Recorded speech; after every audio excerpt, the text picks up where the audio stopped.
Welcome, everyone, to the latest TMG Expert Series podcast. I'm Matt McKelvey, and today I'm sitting with Marcia Lindquist from Granite Leadership Strategies. Marcia has over 30 years of finance, contracts, and pricing experience with both commercial and federal clients. And along with that, she has a bachelor's degree in MBA, and I can keep going for a while. She was a fellow with the National Contract Management Association, a certified practitioner with the Association of Proposal Management Professionals, and is the former president of the Washington, D.C. chapter of the National Contract Management Association. Did I forget anything? No. You forgot when I was born, but that's okay. We'll leave that one to go. Okay. I'm not allowed That's to ask good. or say. Anyway, that's great, Marcia. So we're very lucky to have Marcia here today to talk with us and talk with me specifically about subcontractor, and you also hear them as material handling rates. This is a big topic, Marcia, that I hear a lot from clients, and there's a lot of misinformation or just lack of understanding out there. So I have a few questions I'd like to ask you and get some of your expertise on the subject Perfect. matter. Great. I think if you could first just do a favor for everyone that's listening, define what total cost input G&A is versus value-added G&A. I know it's very technical sounding, but that's really what we're talking about, going from one to the other. Okay. Let's talk about total cost input for a minute. Total cost input really means that. It's all of the costs, the direct costs, all of the fringe overhead costs, everything that's a cost item before you even get to G&A. Okay? So it's all of those costs that become the basis or the total cost input for G&A. A value-added G&A base means that you're doing something different. It's where you're going to add value, literally, let's use the words, and add something different to it, like in the case of us segmenting out the subcontract handling rate.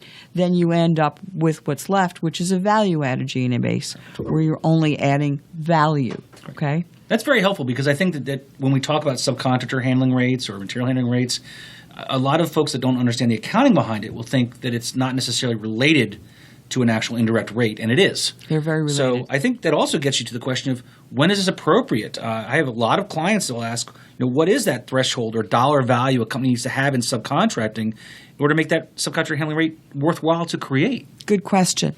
I get asked the same question a lot too, Matt. In fact, I have clients who want to just out of the box do subcontract handling rate, and frankly, they're not big enough. They're too small. I usually like to there is no dollar threshold. Let me answer your question. There's no dollar threshold that says that's the point at which you become eligible to have a subcontract handling rate. But I usually use the broad rule of thumb that about 30% of your business, of your revenues, comes from subcontracts. That's my benchmark, if you will, that says, okay, now you're big enough, have enough subcontract handling business in order to be able to say, let's segment this out and put together a subcontract handling rate. I really like that. I've never heard that before, using the idea of a percentage, and I think that's a great way to do it because, as we know, every company is different. Dollar sizes don't always reflect the same level of our threshold. So that's actually a great way to approach it. I do like that 30%. I might steal that from you, Mark. Steal it. Go for it. Go for it. And use that going forward. Okay, well, so let's say that a contractor has reached that point where they do really have about 30% of their business is subcontracted, and it's materially large enough that the dollar value is worth it. What kind of impact on the G&A rate do you have if you convert? Because what you're really doing here is you're going from that total cost input to that value add. Right. What happens?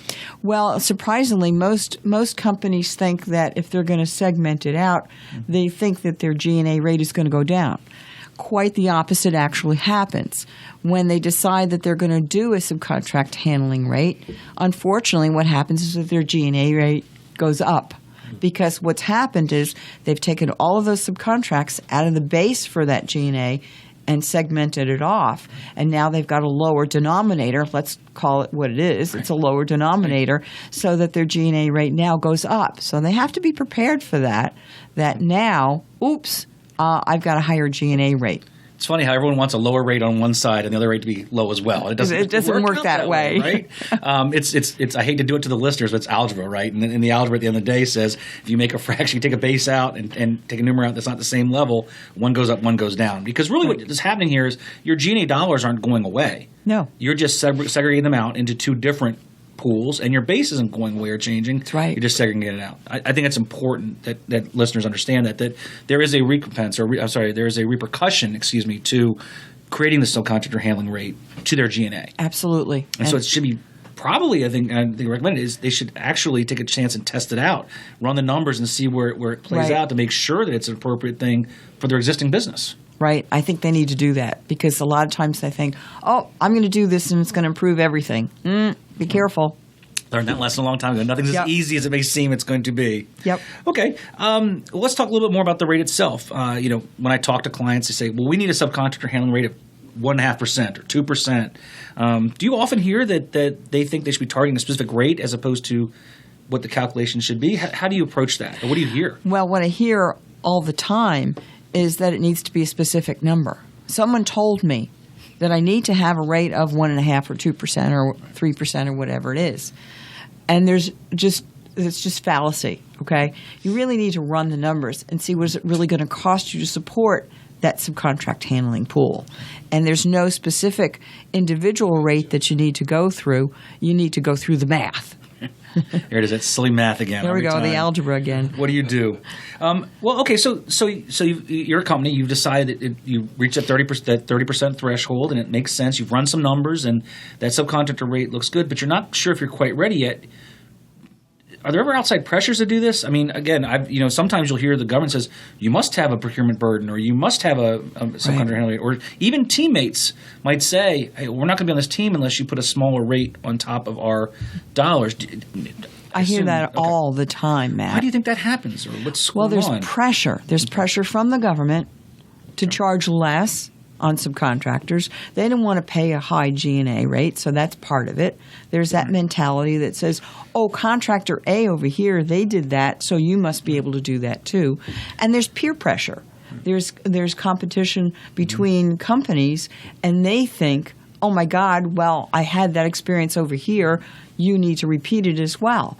So there's a lot of peer pressure going on to push a burden on subcontractors down as low as possible. So that's what's going on, Matt. That makes sense. And I know that when these first started becoming much more common, it's many years ago now, but when the value added became more common outside of the large tier one contractors, it became a perception issue even then. It was like they were perceived that you must have a rate because it's a lower cost to the government. But then my math hat goes on again and says, well, you're still recovering the same G&A dollars. So if you want a lower material handling rate, it means your G&A goes up, as you mentioned earlier. So the government's not benefiting materially or not benefiting financially from a lower rate.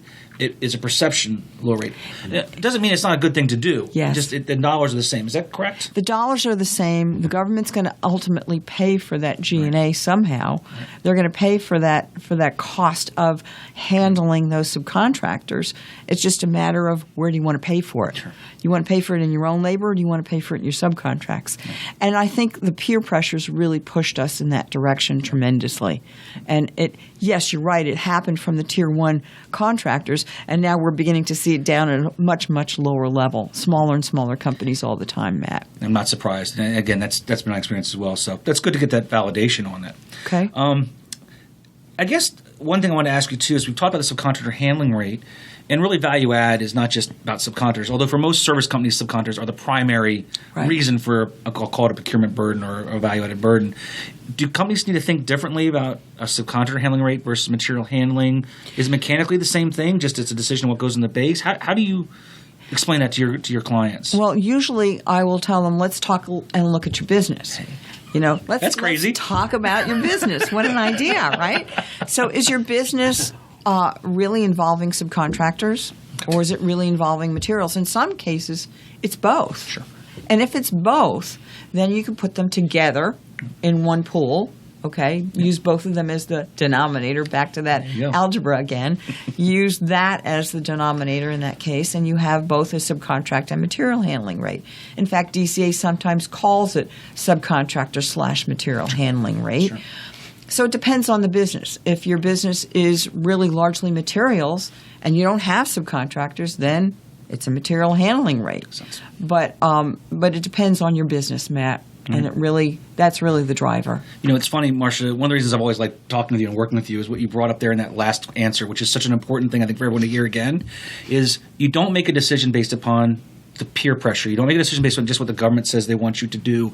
You make a decision based on where you're taking your company and who your company is and what your business is. Right. And it seems to me what you're saying here, and again, I'm taking it from you here a little bit, is that deciding when to go to a value added from a total cost input isn't a mathematical decision. It's not even a timing decision. It's a strategy decision based upon where your business is going. Correct. And that's Correct. and I know that within what you do in your business at Granite Leadership, that's how you basically treat all your clients. Is let's talk first before making a decision. Let's find out what your business is doing. Let's find out where your business is driving. Okay, what's going on? Let's not react to what your peers are doing. Let's see what makes sense for you and your business. And so, all in all, it really depends on what's going on in your own environment. That's great advice, and obviously not just with the material handling Right. or subcontractor handling approach. It's advice with any strategic change to the business. So that's great. It's good. Do you have anything else you want to add about the subcontractor material handling? I mean, I think this has been really valuable. It's but really pretty complex. Let me say that. It's Okay. not something that we just fall off the wagon and do. I like to have discussions with different people about this.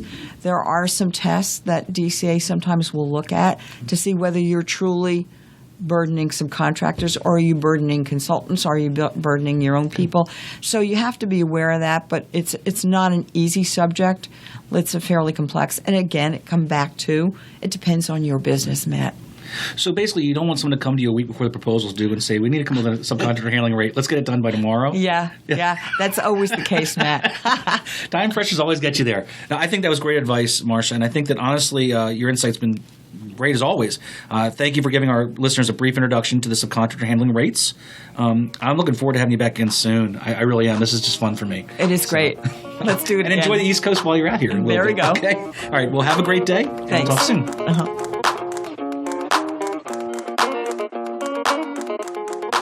Shiloh was good.